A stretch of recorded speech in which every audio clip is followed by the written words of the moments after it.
Hello everyone, I hope you're doing alright. Today we're talking about the Immortal Juggernaut, the spec that has a whole bunch of threat generation and is kind of surprisingly squishy for a tank. Please come as usual, I'm not an expert on this spec, I'm just a nerd. I play a lot of SWTOR. Is there anything that I missed? Or if you leave them down in the comment section below, I'm sure your fellow players will appreciate it.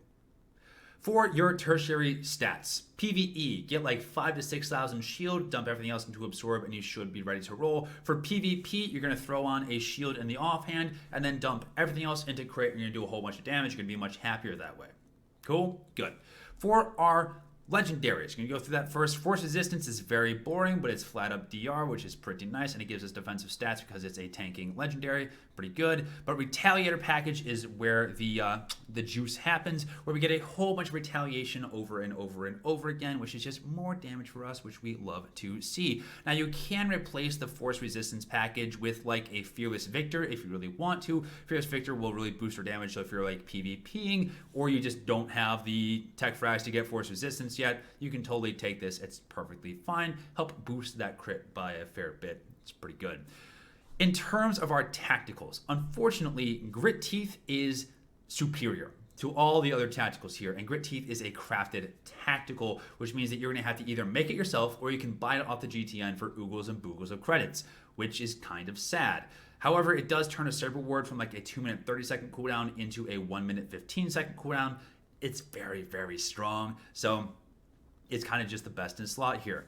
If you don't have Grit Teeth, you can always rely back on the old Life Warden. Life Warden is going to heal you. It's a one-time get out of jail free card. It's not great, not terrible, but frankly, all the tanking tacticals are bad. For example, if we talk with Mr. Morrow here, Horde Mentality Strike is going to be giving us an extra 5% DR, but that's replacing the 3% with DR, so we get a whole 2% DR for a very short period of time. Kind of lame. Jawbreaker is going to extend Invincible by 5 seconds. It's kind of lame. Leviathan Tide is going to give us actually a fair bit of DR. It can get up to like, 10-ish DR consistently if there's AoE. But in single target, it's kind of like sad. So, yeah, it's not that impressive in terms of tacticals here, but you can go after those if you really want to, kind of pick your poison there, or just take the time, get Grit Teeth. You'll appreciate it. All right? Good.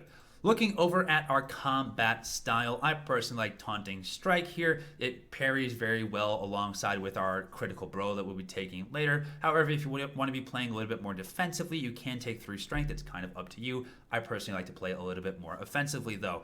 Sweep and Slash is great for AoE fluff damage, especially in this class. We have a lot of AoE damage. This kind of just is the candle on the top of the cake of AoE for the Juggernaut. We talked about this before. Critical Blow is fantastic. It gives you a whole bunch of crit chance. It's going to help you get more crushing blows, which is actually very nice. Some people prefer like Crushing Mark, which I find to be a little bit cattywampus. And then Crushing Rage is like, it's okay. It's great for group content. We want to be protecting your fellow teammates, but I don't care about them. I want to do damage, so Critical Blow it is.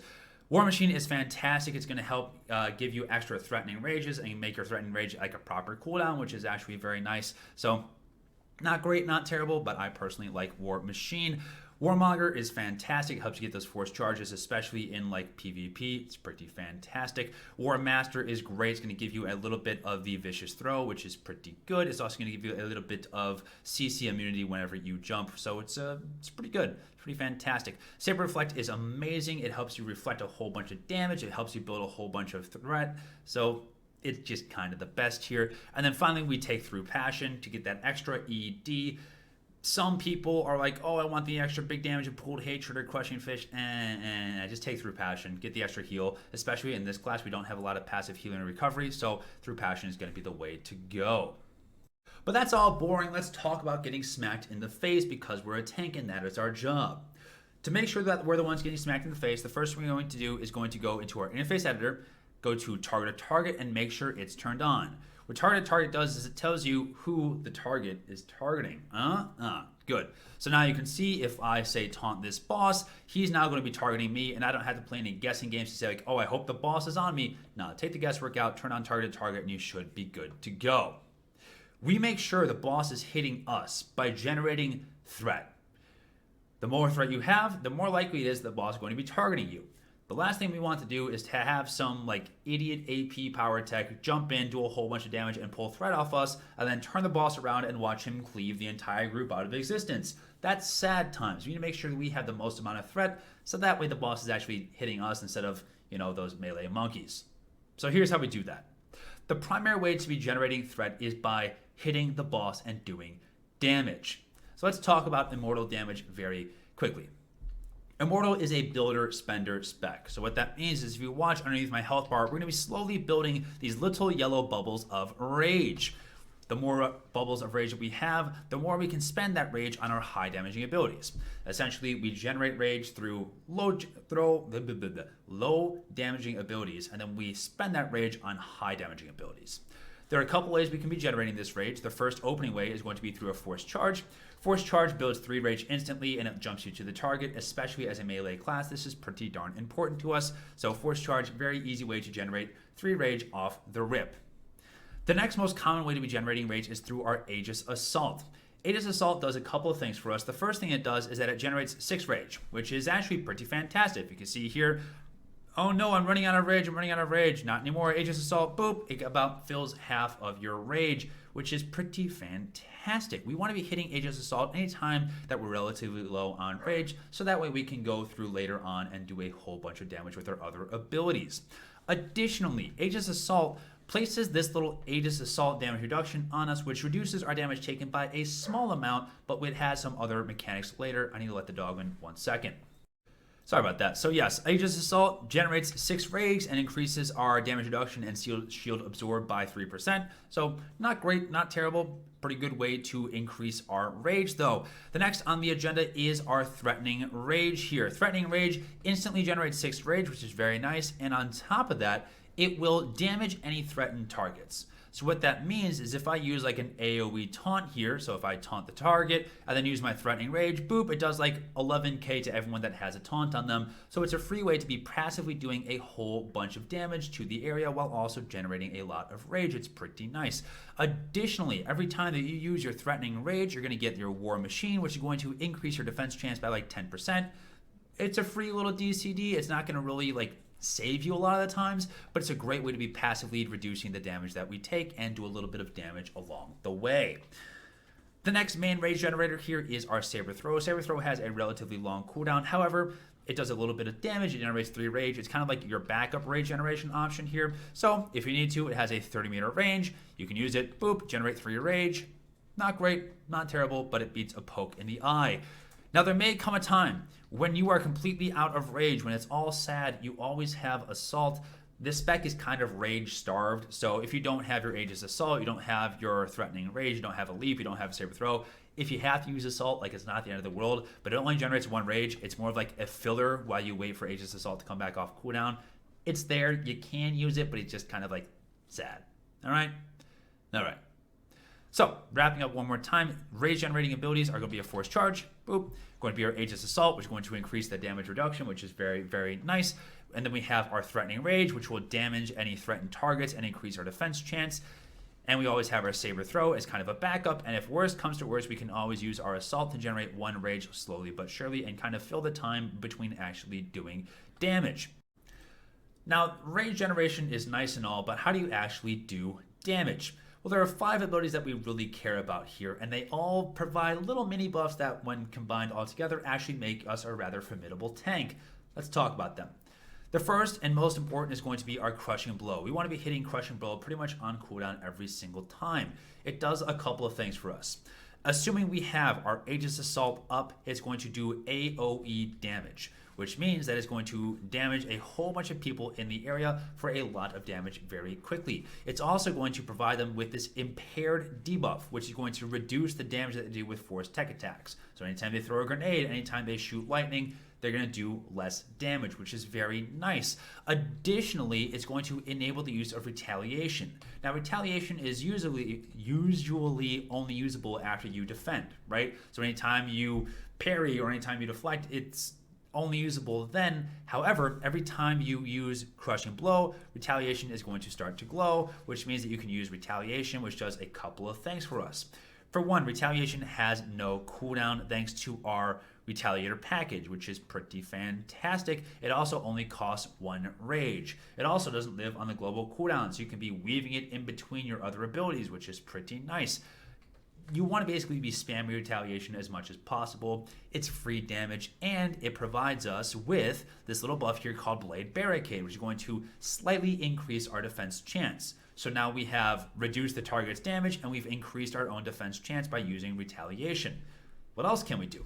Well, we can use Force Scream. Force Scream on its own consumes a fair bit of rage, but it provides us with a small 7k shield, which is going to be absorbing damage for us. Now, it's not a whole lot of damage, but it beats a poke in the eye, and it actually generates a whole bunch of threat because it does a whole bunch of damage. We want to be spamming this as often as possible. What else can we do? Well, we can use Ravage here to apply 3 stacks of defensive slashes to us, which is going to slightly increase our defensive chance, which is pretty nice. It's a great way to passively be increasing or reducing the amount of damage that we take. What else can we be doing? Well, we can be using our Smash. Smash does a fair bit of damage to everyone in a small AoE and is going to make the targets unsteady, which is going to reduce their accuracy, which means they're going to do less damage. So what you're seeing here is that our primary damaging abilities of Crushing Blow, Retaliation, Force Scream, Ravage, and Smash all provide little mini buffs to us, which is why we want to be spamming them as often as possible. They all, on their own, aren't that good. However, when taken as a whole and you put the whole package together, it actually makes up for a fair bit of damage reduction when you have all the pieces in place. So, as a general rule of thumb, we want to be spamming Crushing Blow into Retaliation, and then when you can afford it, Force Scream and Ravage, and then kind of just fill with Smash. And then when all those abilities are on cooldown, you use Vicious Slash as a filler, and that's really all you need to know. So wrapping up one time very quickly, generating rage with Force Charge. Force Charge, thank you very much. Aegis Assault.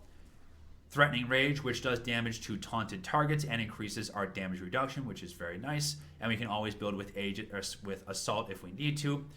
Assuming that we have Aegis Assault on the target, Crushing Blow, big AoE damage, lovely. Makes our Retaliation usable, lovely. Force Scream, use it, provides us with a small Absorb Shield, lovely. Ravage provides us with a small bit of defense chance, lovely. And Smash reduces the target's accuracy. All these mini buffs combined, you know, it's like the Teenage Mutant Ninja Turtles. On their own, not that great. But when you put them all together, it makes for a great TV show. Okay? Good. If you can nail those basic priority systems here and then just kind of like fill with Vicious Slash and Assault, you should be ready to rock and roll. It's kind of like hold W and hit the glowing buttons at some point here. It can be a little slow and finicky to play, but you'll get used to it relatively quickly. If there's ever any AoE, you always use your Crushing Blow first, and then you can use your Smash, and if they're still alive after that, you can always fill with Sleeping Slash. That's why we took this ability until the other abilities come off of cooldown, and then just kind of repeat over and over again. It's pretty easy, right? Just Crushing Blow, Retaliation, Force Scream, Ravage, Smash. Those are the important ones, all provided with mini buffs, and then fill with Vicious Slash and Assault whenever those aren't available. All right? Good. However, there are some other important abilities here because all these abilities that we just mentioned, they're all generating a lot of threat, right? We're doing damage, we're building threat, but it's not always just about like generating threat by doing damage. There are some other tools at our disposal here. For example, we have our backhand, in which case you pimp slap the target, which generates a lot of threat. As you can imagine, if you were to backhand your principal, suddenly they're probably going to come after you, right? Backhand does a whole lot of threat very quickly. It's also a stun, which is very nice. So it's like a mini stun. There's a fair bit of damage, and it doesn't consume any rage, which is why we really like it. And frankly, the animation is just kind of cool. So backhand, very important ability for us because it generates a whole lot of threat. It's like a mini taunt. All right? The next mini taunt we have is our Force Choke. Force Choke has the advantage of actually generating rage for us over the course of the cast, which is pretty nice. However, it does a fair bit of damage as well, which is pretty fantastic, and it generates a moderate amount of threat, which is good for us. It is kind of the backup to backhand here, so backhand does a whole lot of threat. Force Choke generates a small amount of threat. It's pretty good. You can be using these whenever you need to grab threat on a target very quickly, or if you just want to stun them if you want to. Finally, we have threat grabbing in the form of Saber Reflect. Saber Reflect will reflect all force and tech attacks and ranged attacks. Essentially, if you're getting shot, it'll reflect the damage. It's pretty good, all right? It's pretty fantastic. It's also going to generate threat on everyone in the area, all right? So everyone that you're standing around is going to say, hey, Saber Reflect, time to attack this person.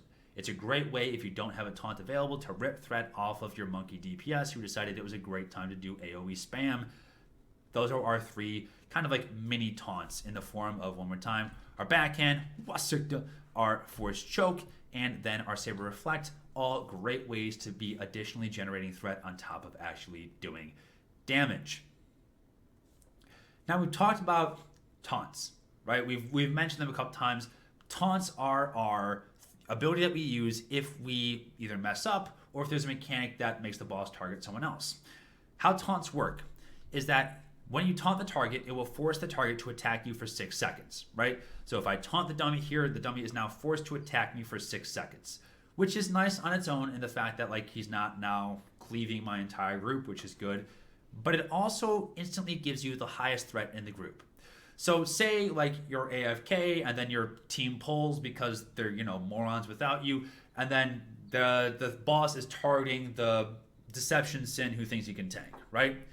What taunt does is it instantly comes back and puts you at the top of the threat meters. So if I come back, I see, oh my goodness, Sov is tanking, I can jump in, hit my taunt button, and instantly have the highest threat in the group. Now, this can either be a DPS pulled threat off of you, or they taunted like a moron, or it can be that you just like missed a mechanic. And a lot of times in like flashpoints, a boss will have a mechanic where he'll like kick you away and then hit someone else. Taunt's a great way to reestablish threat on the boss. We have 2 of them. Taunt is single target. Additionally, we have our Threatening Scream, which we talked about previously.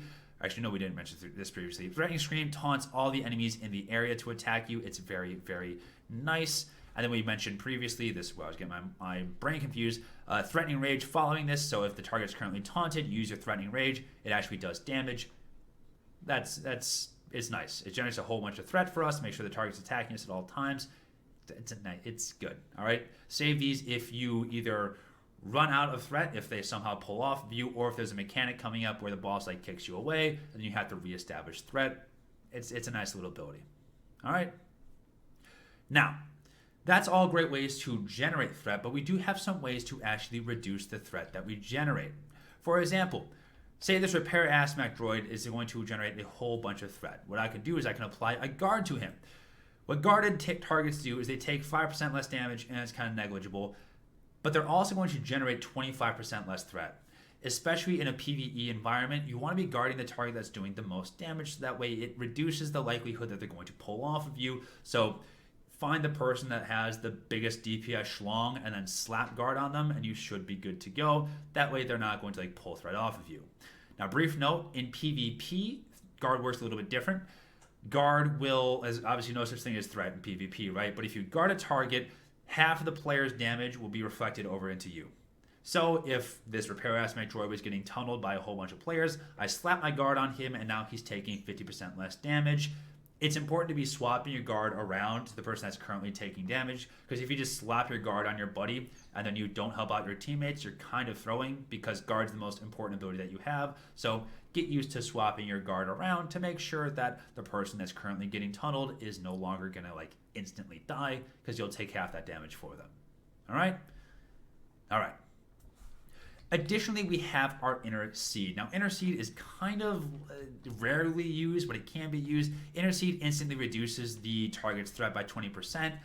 It's okay, not great, not terrible, but if this repair aspect was like generating a whole bunch of threat, I could leap to him, boop, reduce their damage by a small amount. Those are kind of the 2 primary ways we have of reducing someone else's threat, either leaping to them, which I don't often recommend, but you can if you need to, or you can use guard and then reduce the threat they generate for the next, as long as you have the guard on them. So those are the primary ways that we have of generating threat. Again, one more time, doing a whole bunch of damage, great way to generate threat.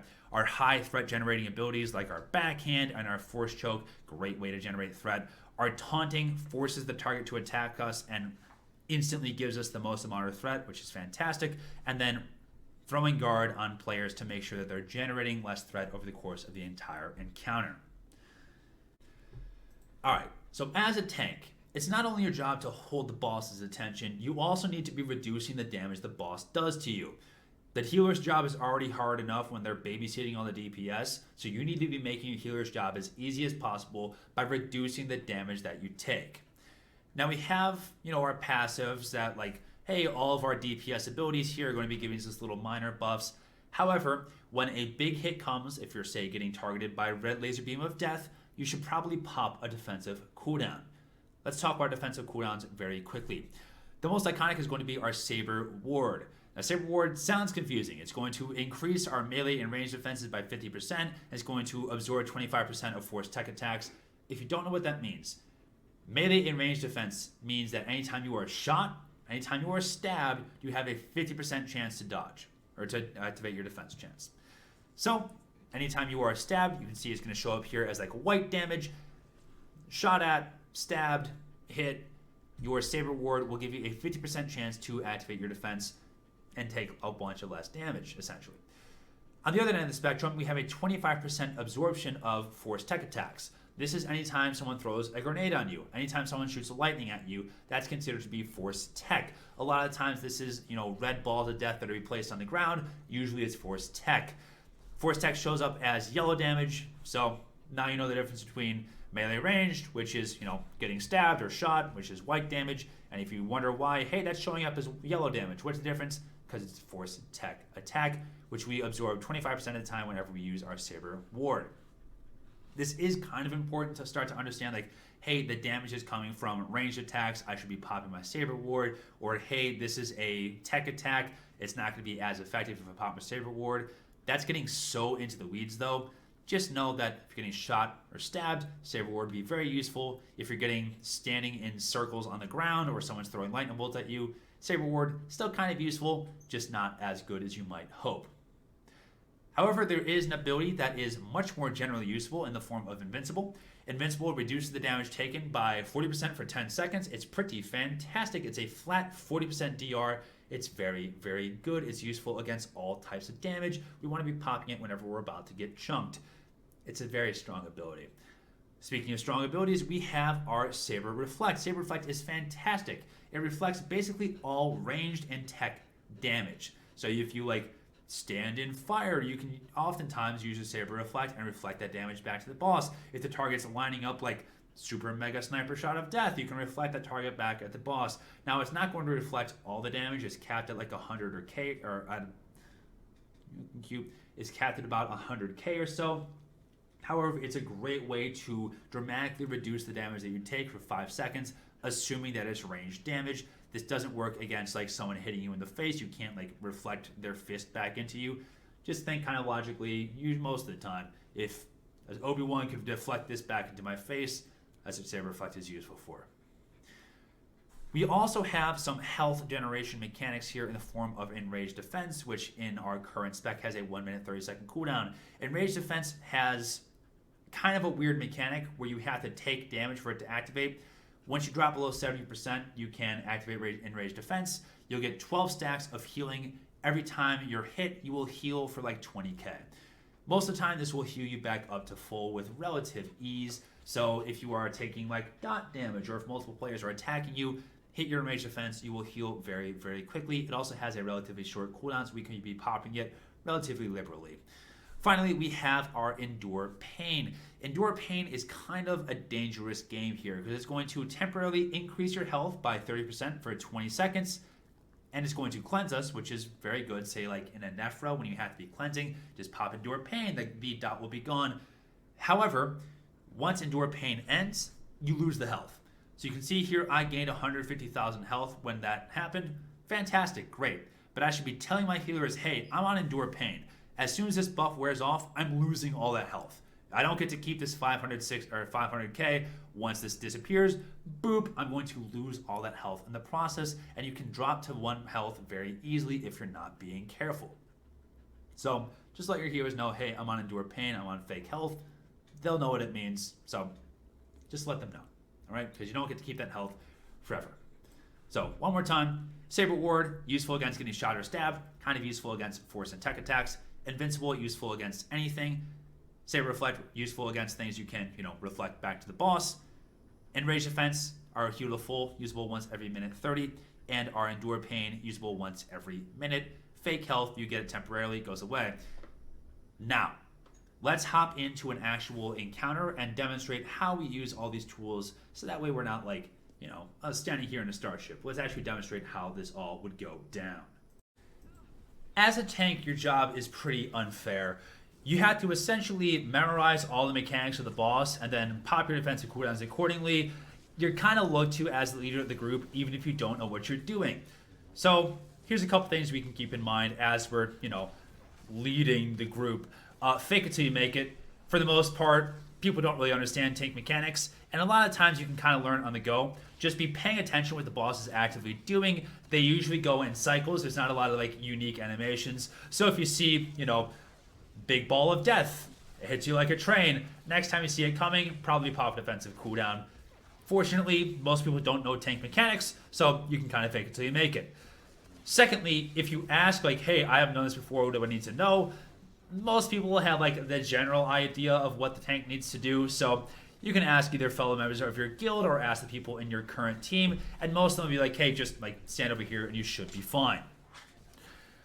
This is going to be a great demonstration of how retaliation is very useful to us. We talked before about how every time your defense chance goes off, retaliation goes ballistic. So if you watch, the retaliation button is going to start glowing over and over and over again, which means that we can just kind of smash it repeatedly. Especially when there's a lot of ads around, or especially any time that the boss is going to be hitting you for light attacks very quickly, retaliation is going to be your best friend. All the while, you need to be properly popping your defensive cooldowns. For example, here we popped our Invincible when we started to feel the heat. We have our other defensive cooldowns ready to go in case we need them. However, for the most part, we can kind of rely on our tank or our healer to get us through a lot of the initial damage. But you see here, we drop below like 50% health. I figured, you know what, we'll help out our healer. We'll pop a defensive cooldown, and then we should be ready to rock and roll. Secondly, your job is to be your healer's ally, all right? As a support class, you need to kind of like have your support classes back, because everyone on DPS is afraid of getting benched to tank. So they really want to keep you two happy, and healers and tanks are kind of in the same corner of the DPS are all monkeys. So you can kind of flame them when you have to. If they do something dumb like taunt, you can tell them, please don't hit the taunt button. You're really screwing things up. If you don't figure out this behavior, we're going to bench you.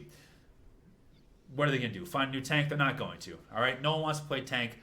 You kind of have like raid lead kind of by default. So just hold the W key and you should be good to go. Now, this next boss is a great way to demonstrate like proper defensive cooldown management here. Especially, it's kind of like it's really just a heal or a tank check, right? So understanding when the damage comes, properly popping our defensive cooldowns beforehand, going to be very important for this next encounter. You can see here our defensive cooldowns actually come back relatively quickly. This is a very important lesson to learn. For one, your defensive cooldowns come back faster than you might think. You can see we just got done with a previous boss fight, and we already have basically all of our defensive cooldowns back. So please don't hoard on to your defensive cooldowns. Like, please, spend them. Spend them before you need them. Don't wait until you're at like 10% health. Go ahead, and if you see a high damage ability coming, use your defensive cooldown. There's no shame in it. Use your DCD. Take less damage. You don't want to be waiting until it's too late. Pop defensive cooldown. Make sure that your healer is, helping you stay topped off throughout the course of the encounter, and you should be fine. This is a great demonstration of ED. You can see here we pop Enraged Defense. We have those little stacks of healing. We take a whole bunch of damage. We heal a whole bunch. It's very, very nice. Now you're going to see here, this boss is about to hit me like a truck. So what lesson did we take from this? Well, I realized, oh shoot, I need to be popping defensive cooldown whenever we leap back in here. So you're going to see the next time we jump in, we're going to pop those defensive cooldowns. There's a great chance to demonstrate AoE management here. We have 3 targets here. Crushing Blow is going to be doing a whole bunch of threat, which is very nice. We can use our Threatening Scream and then our Rage Generator to be doing a whole bunch of damage to them. It's pretty great. And then using our Smash will also be helping to grab that threat onto those targets to keep them under control. So you see here, flow happens. What happens next? We have to be keeping remember. He does the little channel. He stays invincible. We jump in. He does a whole bunch of damage. So what are we going to do? We're going to jump in, and then we're going to pop a defensive cooldown to make sure that, hey, we don't get completely clapped the next time we take that big chunk of damage. So you can see here, the big damage is coming, but I have Invincible running, so I take a lot less damage as a result of, paying attention to the fight. Now, we do get clapped again immediately afterwards, but because we had Invincible running before, we didn't die. So this is how paying attention to the actual fight will help you be a better tank. And if worst comes to worst, literally just fake it till you make it. It's fine. Just be paying attention to when the damage comes. Again, ED pops here. We do a whole bunch of healing basically for free. It's kind of a good time. So, what do we learn? Defensive cooldowns, they come back. Pay attention to the fight. Pop your cooldowns accordingly. Should be fine. Most of the time, you don't have to overlap defensive cooldowns. In fact, you try to avoid it if at all possible. Your defensive cooldowns should not allow you to live for a fair bit of time. So try to avoid popping like Saber Ward and Invincible and Reflect all at the same time. Because you'll be completely unkillable for about 10 seconds and then you'll be dead.